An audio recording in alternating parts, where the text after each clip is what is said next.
Welcome back to Shit Talk Fridays. I'm Jeanna. And I'm Ivo. We are happy to be back. We actually were not here last weekend, or last Friday rather, because we went on vacation. We was dicking off. Listen, it was a well-earned vacation. Yeah. And to be honest, I had such an amazing time, but there was still like a slight sense of like guilt that we didn't record an episode. But I had to remind myself that out of this entire year, we have only not recorded twice.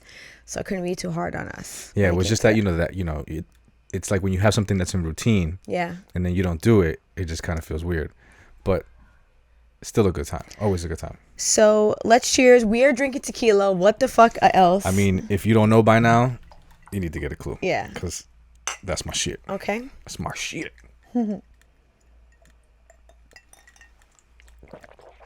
So let's get into today's topic. Yes, let's do it. So while we were camping, there was this theme that was popping off amongst the adults, and it was fuck these kids.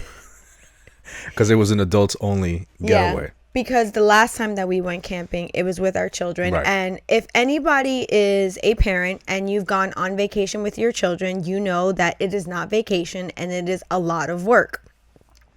So we were joking and we would notice that there would be times that we would have downtime where usually we would not have that. And we were like, yo, fuck these kids. But it was like, adult. It was a joke. Yeah, it was all out of good fun. But while we were on vacation, we were with my brother, and he showed us a video of our nephew, and he was like, do you think that I should post this? And we were like, abso-fucking-lutely. So from that vacation, he went ahead that following, Tuesday, and posted the video of my nephew that we'll play for you.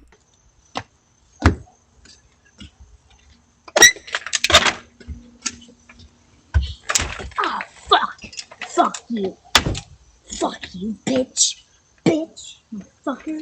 Bitch ass motherfucker. Fuck. And my nephew in the video is basically giving it to a fucking, like a storm door. Yeah. And he's saying every curse word in the book, and he gives the door the middle finger. And what ended up happening is that this video went fucking viral. Yeah. I think at this point now, it's upwards to almost 5 million views. Yeah. And this is in a matter of 24 hours or something like that? Yeah, I would say within 24 hours, the video was about 5,000 views. 5 million. Oh, sorry, 5 million views. So that being said, it got me thinking, because we actually had another topic that we were going to talk about today, but I decided to switch gears because the video, a lot of the comments were a lot of people just laughing at the video, which is what we did, because if you don't know my nephew, then you're not going to know how he really is as a kid. And when I tell you he's one of the sweetest little kids ever. So a lot of the people were just laughing along with the video, saying that he had a hard day at work and saying that he had bills to pay and saying that he was his spirit animal. A lot of people were just chalking it up to a good laugh. Yeah. I think I saw somebody write that was, I guess, the storm door was his nemesis. Yeah. They were like, yo, little man looked like he had a hard day at work and he came home to a dirty house and no food cooked or some shit like that. It was really funny. But of course, there were a lot of people in the comments that were saying things like, oh my God, the language on that kid, or the parents. What type of parenting is this? And making comments about what his future's going to be like, and all this other stuff. And there was somebody that even said something to the effect of, I bet you that this is a single parent household, which it's not. My son never has been. Yeah, my nephew is being raised by two very loving parents, and that's a very loving household nonetheless. And there were some additional comments that were saying things like that he's going to have anger issues, he's going to be a bad husband. So it got me thinking about how parents think about parenting as a whole, and some of the trials and tribulations that we go through as parents when we are raising kids, and the different perspectives that parents may have about how they go about raising their children. But I also wanted to give a little bit of info on like what the ramifications are of a kid actually cursing.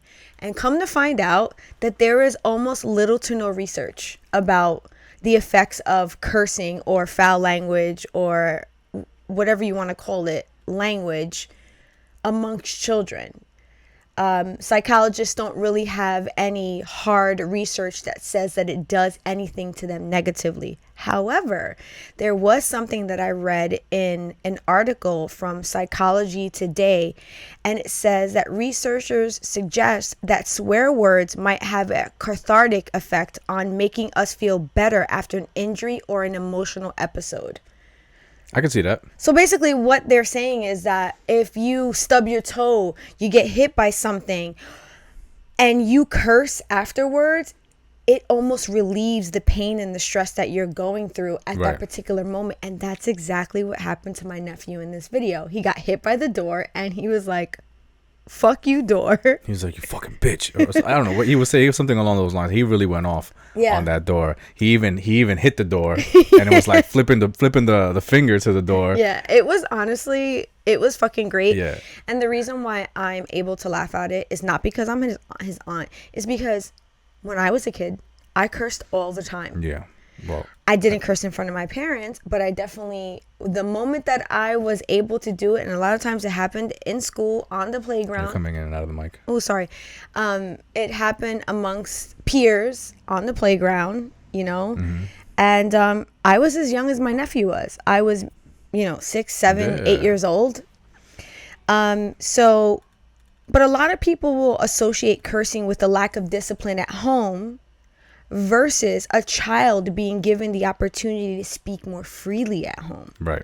So a lot of parents will look at a child that curses that like they're coming from a bad home. On the opposite end of that, parents should look at it like this child is being given the freedom to express themselves freely. Mm-hmm.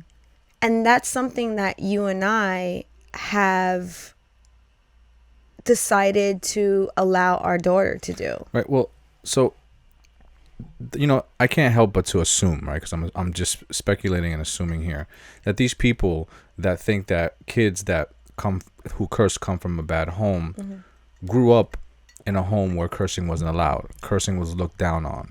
Yeah. Parents should be ashamed of their kids that curse. Mm-hmm. And so, they don't know what they don't know. You can't blame them for thinking that way, because that's just the way that they were conditioned. I grew up kind of like in that home as well. And then in my later years, my father, he didn't hold back for anything. And so I kind of grew up being comfortable with cursing. I had to be. And as a person who grew up in a home where cursing wasn't allowed when I was in the Dominican Republic, to then living with my dad later on, and just him, really not having no filter. I mean, he didn't curse all the time, but he wasn't shy about it either. Mm-hmm. To getting used to that, and now being a parent where we took the approach as we want to be able to have our daughter have the opportunity for her to be able to express herself. And we thought it would be a smart idea to teach her about these words rather than her learning them, at the playground or at school or from her friends, and learning about these words and how to use them incorrectly. Yeah. Well, we wanted to empower her how to use the words in a way that wasn't hurtful against other people. Exactly. So in the same article that I read on Psychology Today, it says that it's really not about how the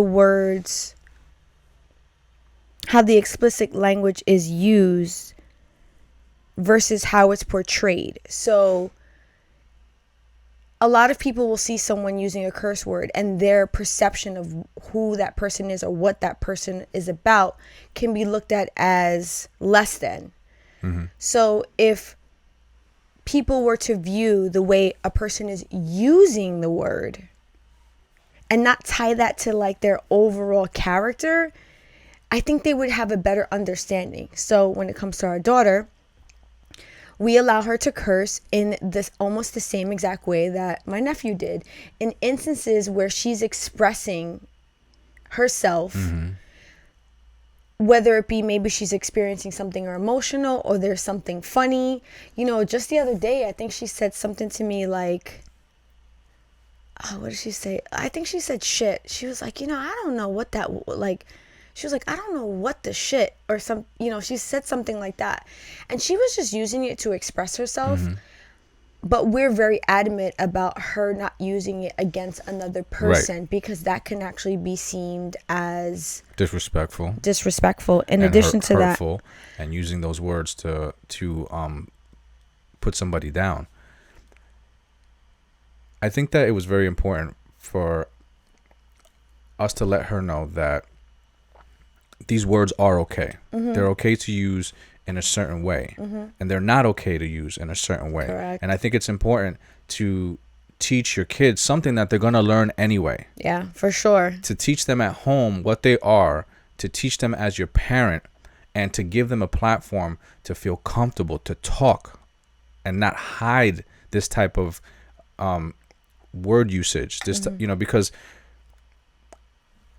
I want to say, I would, I easily at around like 6 years old, or even maybe younger, I was already cursing as a kid. Yeah. But I'm hiding it from my parents, and trying, because it wasn't allowed. And so now I become this I'm like these, I have two personalities, I'm hiding a certain part of myself from my parents, and then acting a certain way that they want me to act in front of them. Yeah. I don't want my daughter acting like that in front of me. Yeah. I want her to be her true self in front of me. Yeah. And we thought, that it was important to start teaching her about these things, allowing her to use them in front of us, and letting her know that it's okay to use them in a certain way. Yeah.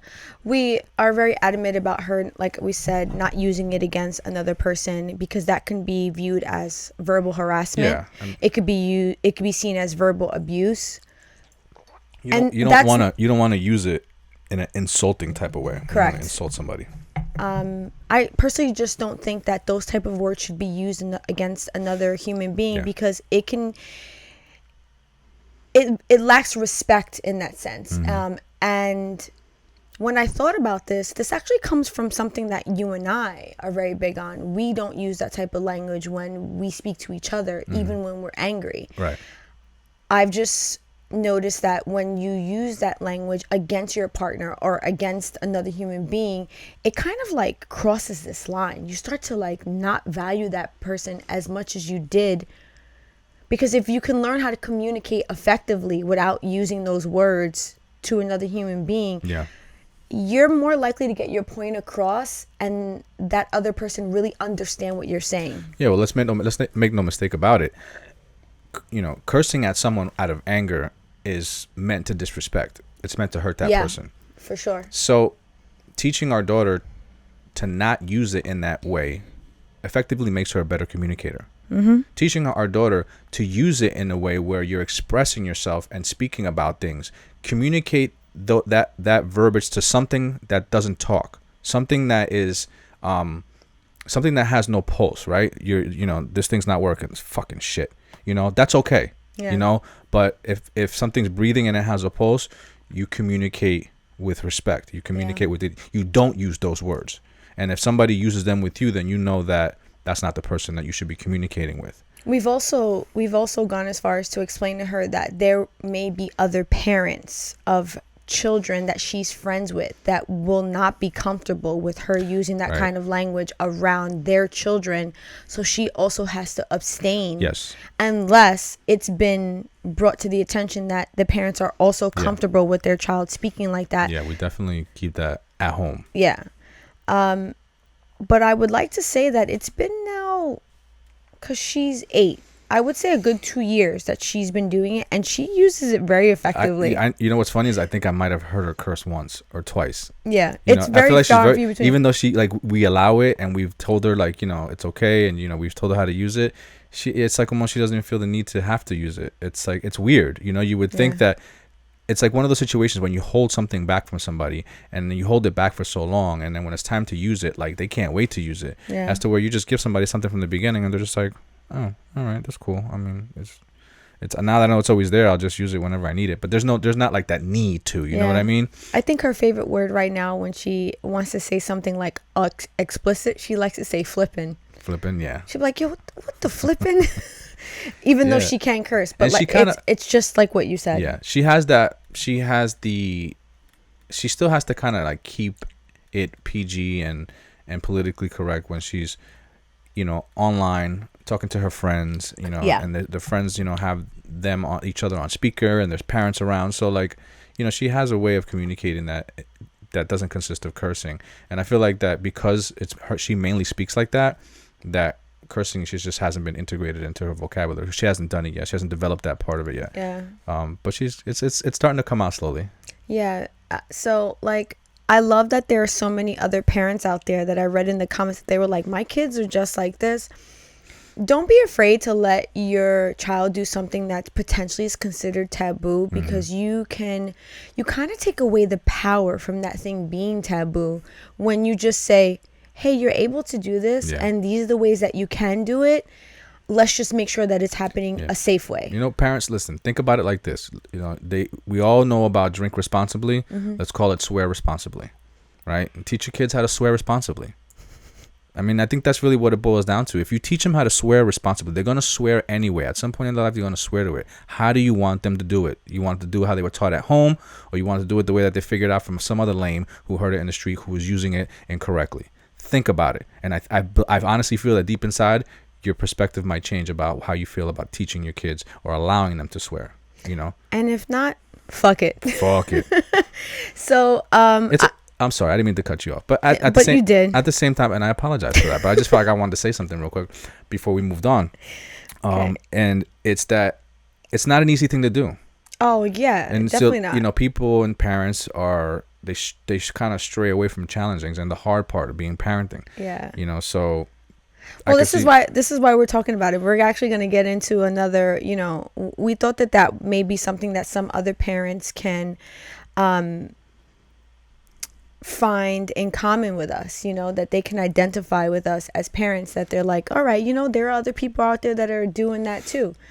But there was something I was going to say, but then you fucking cut me off. Sorry. And it's fine. But Ivo, why don't you go ahead and share with us one of the things that you feel like was, kind of difficult when it came to raising kids. And now I remember what I want to say before you go. We also let our boys curse too when they were younger, and they kind of did the same thing. They were like, okay, and they may have done it here and there, and now it's not even really a part of how they choose to communicate as adults, because they're both adults. But go ahead and share with me what it is that you feel like, raising our children, we felt like, man, fuck these kids. I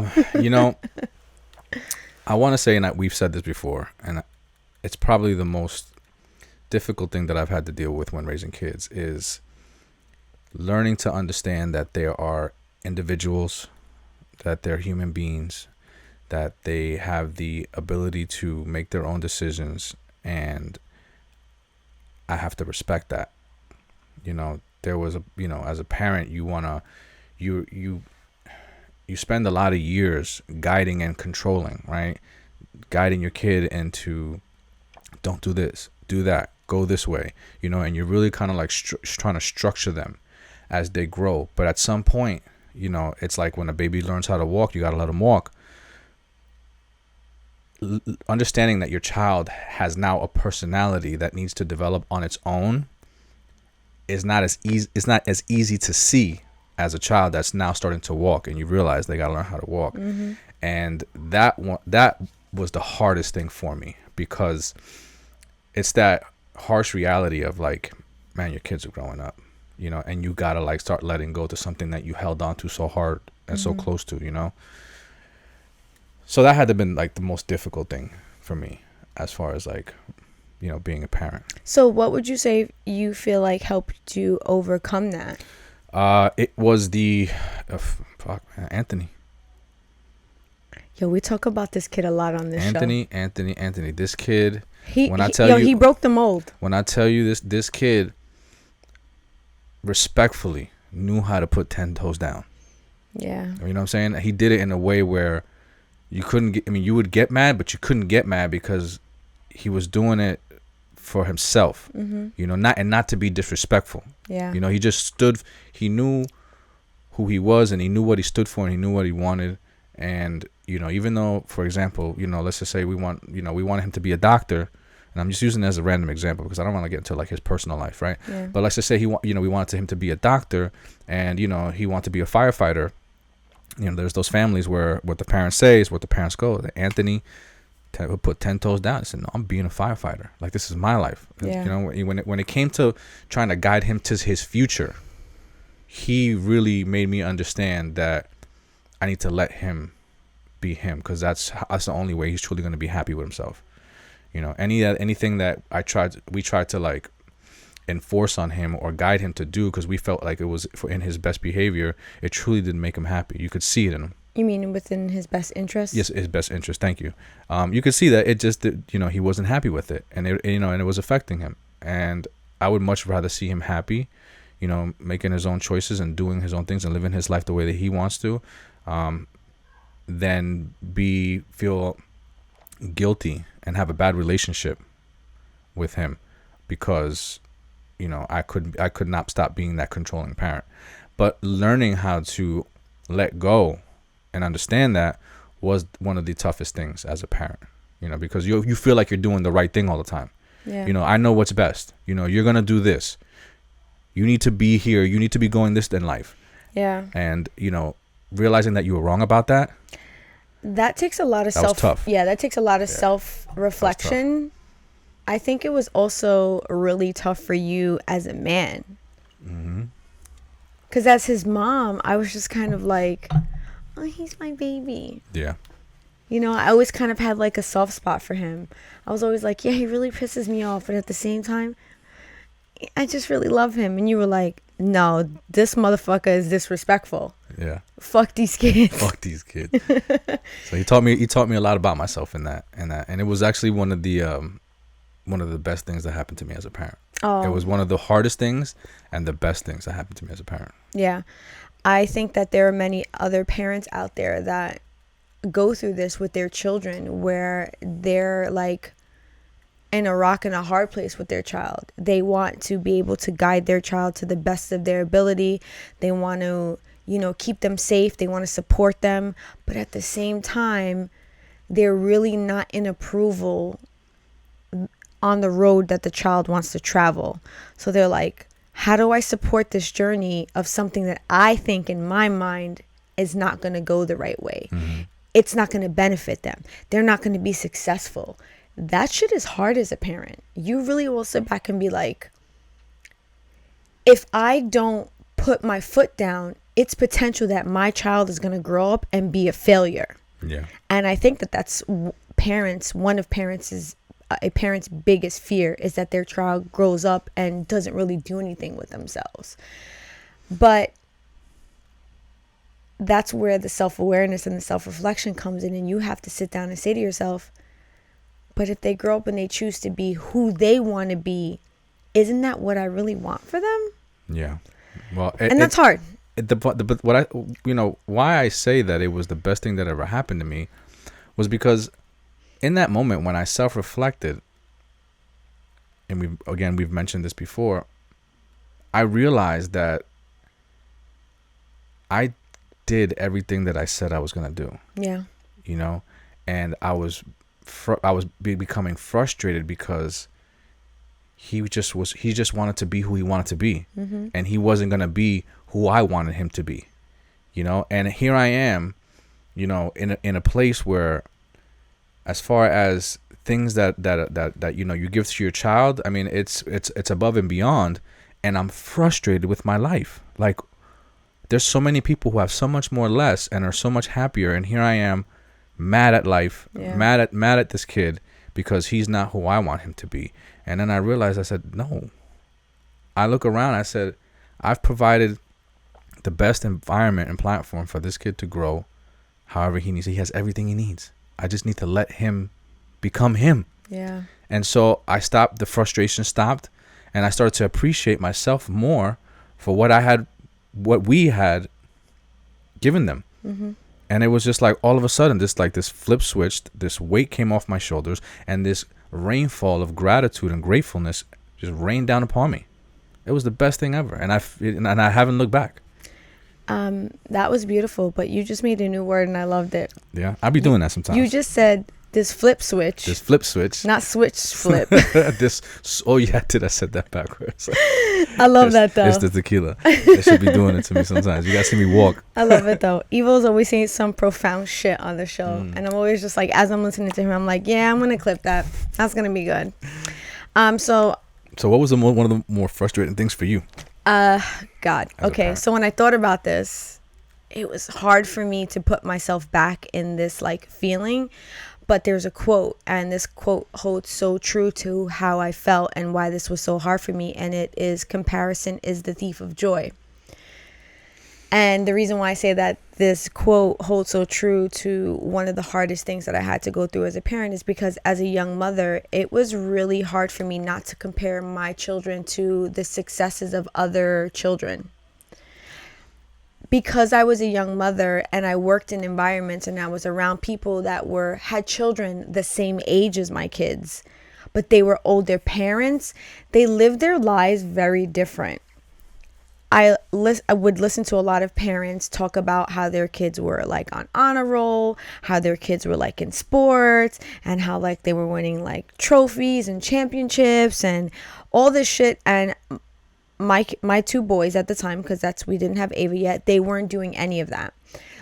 Neither of them were excelling in school. They were, doing school, but they weren't excelling. They weren't making honor roll. Both of them didn't play any sports, but one skated and one scootered, which was also still very different from a lot of the other kids from our town at the time. They were, footballers, baseballers.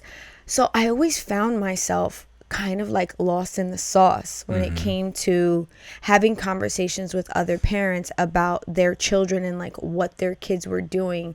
And there were so many times I felt like, should I be pushing my kids more to excel in school? And I had to sit back and realize that being successful in school is a great thing, but it wasn't great for my kids. And I had to be happy with that. And I had to be happy with it because they were happy. They wanted to be who they wanted to be. And this kind of goes back to who you were. I had to really learn how to understand who Anthony and Mateo were and how they functioned in their life. And school for them wasn't something that was going to help catapult their future. And I don't know why back then, and it was probably because, like I said, I was a young mother, why it was so hard for me to wrap my brain around this, because I hated school. Mm-hmm. And I hated school. A lot of kids do. And it was not the arena that, even though oddly I did very well in school, I hated it though. And I'm a makeup artist. I love doing art. And my brain worked very differently from a lot of the other kids that I was around. And I just never felt like school was going to be the way that I was going to be successful in life. And in the end, well, it's not the end for me, but so far, school has not really been the platform for my success. Same. But I'm not trying to talk down on education. I'm not trying to talk down on school, because I did go to college. I do have a degree, and that was a great experience, but I'm still not going to credit. That's where we met. Yeah, I'm not going to credit my success. So it was so hard for me at times as a parent to not sit there, and I had to find ways for me to be truly happy and value what my kids were doing that was making them happy, not what they were doing to make me happy. Mm-hmm. And fuck, that was so hard for me. Plus, I also felt like I was trying to prove myself amongst other parents because I was a young parent, and I felt like I didn't want them to see me like some fucking... You was trying to be a statistic. Yeah, like I didn't want them to see me like some fucking pendeja, you know? Like, this fucking young Latina mother, what the hell does she Probably know? on welfare. I mean... the stereotypes. The stereotypes. Yeah, that's what I meant, the stereotypes of having, young kids, young and teenage pregnancy and all that other good shit. And I didn't fall into any of those stereotypes, and I wanted my kids to be the best that they could be. And because I guess they weren't in at that point in time meeting the mark how other people's children were, that shit was hard for me. And I'm lucky that I pulled my brain out of that and realized that they're both beautiful individuals. And I watched some other kids that were around their same age range and in, part of their like school year friends and circles do everything that their parents wanted them to do and then end up in a real fucked up place. So Yeah, I think that happens a lot. Yeah, I think supporting them and them being who they truly wanted to be was the best thing I ever could have did, but that did not come easily. Yeah, I mean, listen, if you make the decisions for your children throughout most of their life, at some point when they get the chance, they're going to start making their own fucking decisions. Mm-hmm. And when do you want them to do it? Sooner and become good at it early, or later and you want them to learn about it later on in life and make all the bad decisions, when they really shouldn't be making bad decisions. You know what that makes me think of? I remember this is a like sidebar real quick. When I first met Ivo, I started smoking weed when I was like 14, 13, something like that, and I'm not trying to say that I'm proud of that. That was just my life. And when I met you and I was 19, I remember you were like, you want to go smoke? And I was like, nah, I'm good.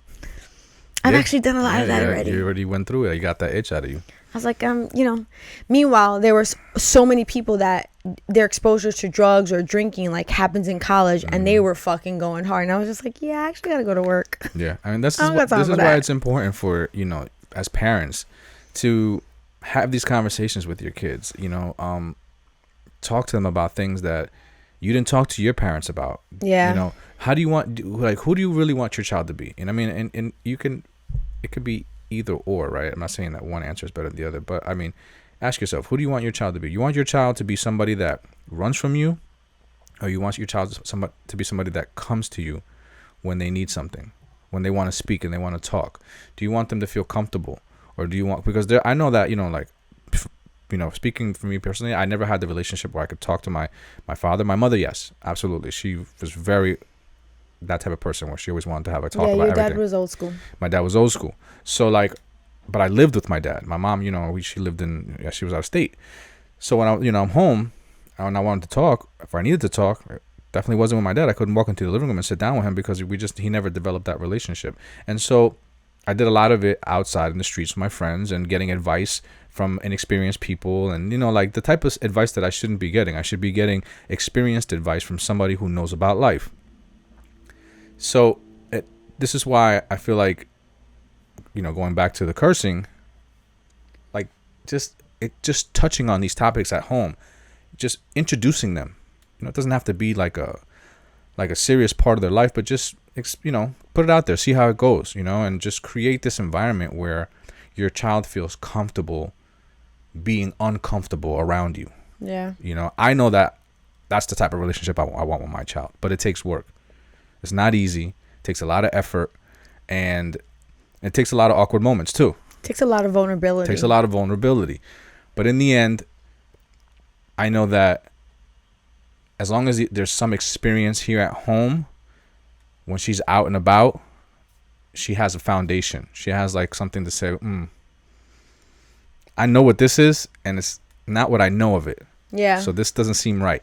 Yeah, so I'm gonna fact check this. Yeah, I'm gonna fact check this, or I'm gonna go based off of what I know. Mm-hmm. You have the opportunity to plant a seed in your child's head. These are the type of things people don't talk about. They think they're taboo.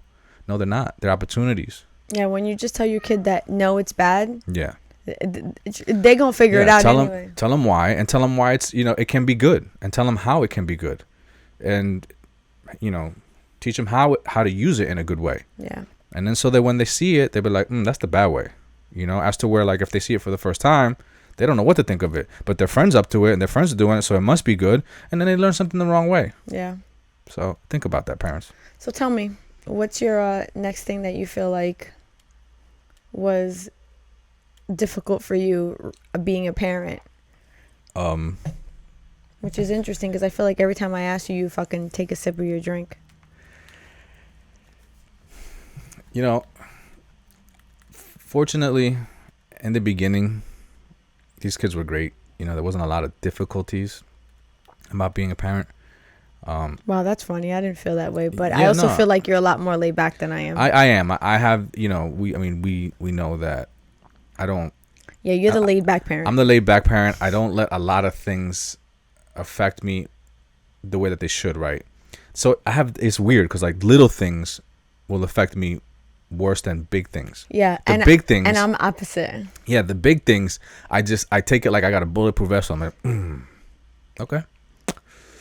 So let's talk about that, you know. But then it's like something little, and I'm just like, "What do you do? No, no," you know, like, and it's weird. So like, a lot of the things that really would frustrate a parent, you know, those are the things where I'm like, okay, this is serious. We need to address this. Let's talk about this. Like, Yeah, you know what I mean? and I get fucking flipping mad. You get flipping mad, and I'm like, so. you need to fucking talk to these kids Yeah. because I'm about to lose my shit. So, you know, and I guess it's because like I feel like the little things are things that I kind of just expect not to happen.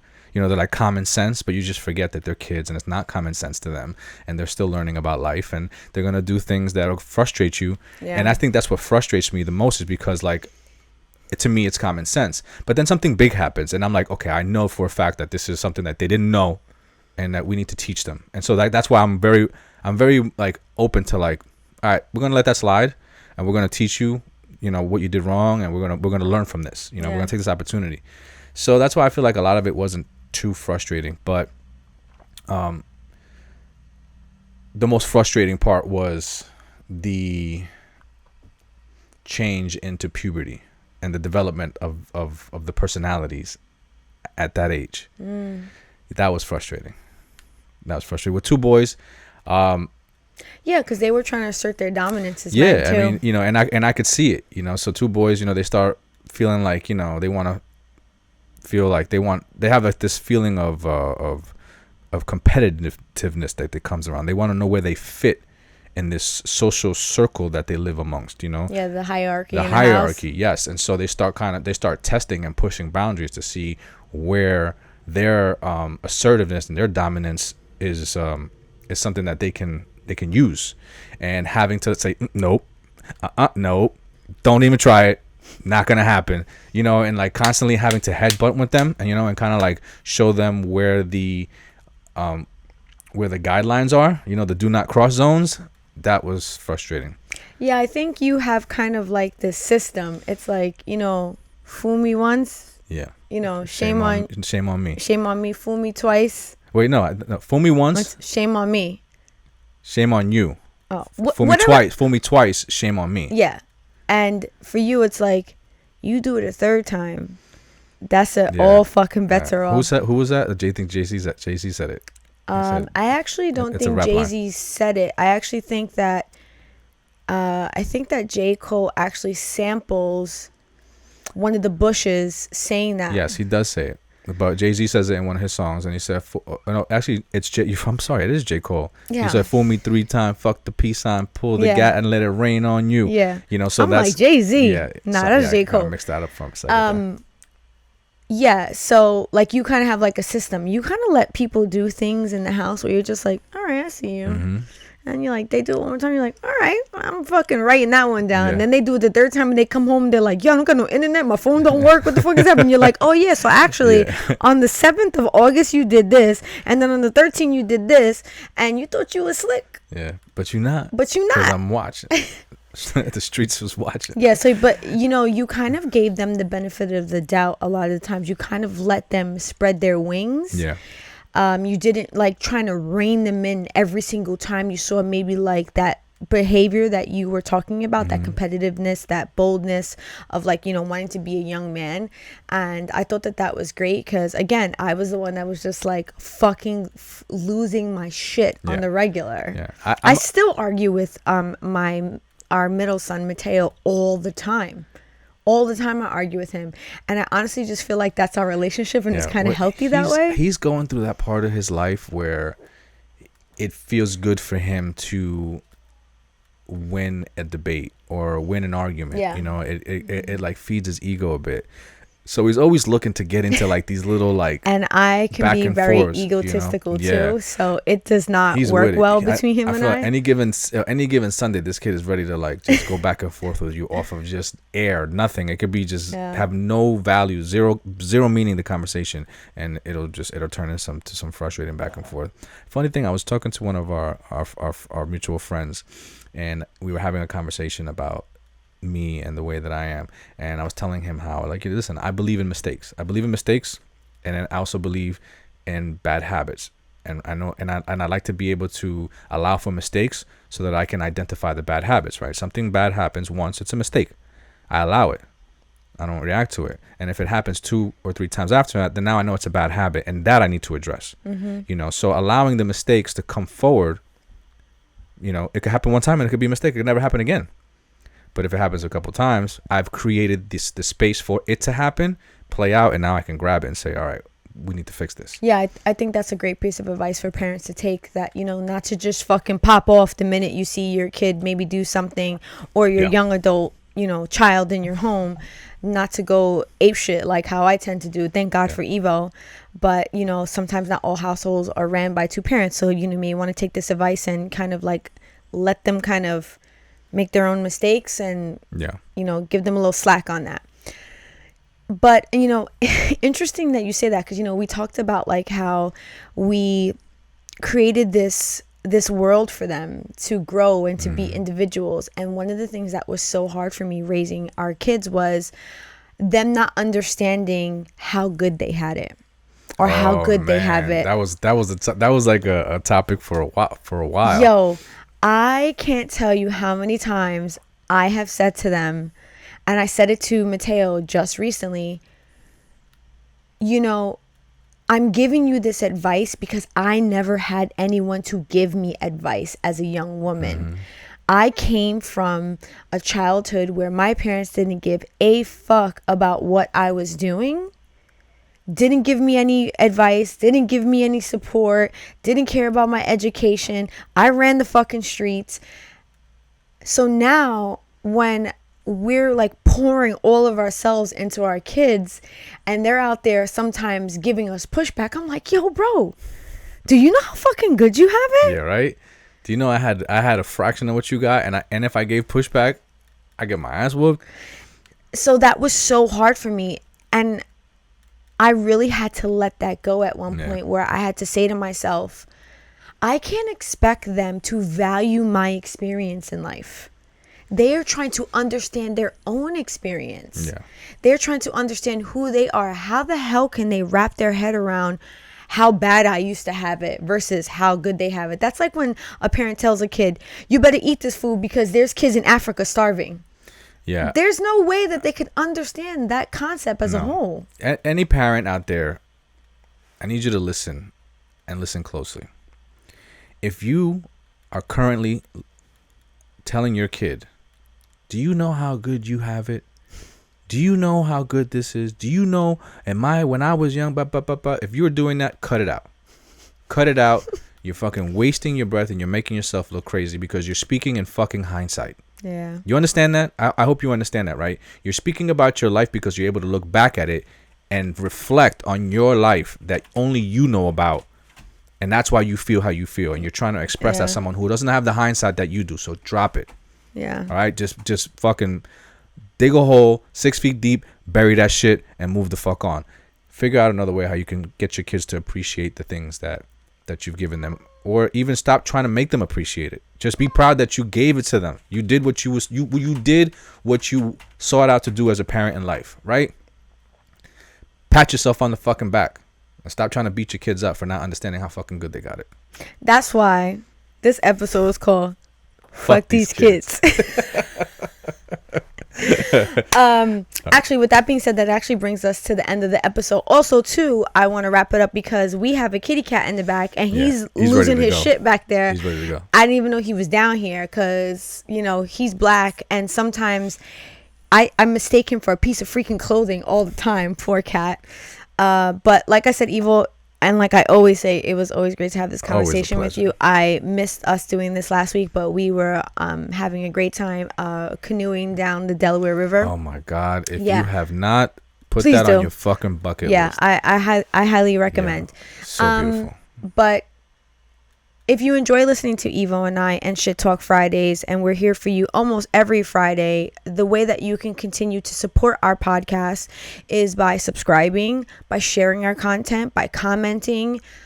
We appreciate all forms of communication. So however you want to show your appreciation for the show, we're not even asking for anything monetary. What we're asking for is like, will cost you nothing except for maybe like a couple seconds of your time.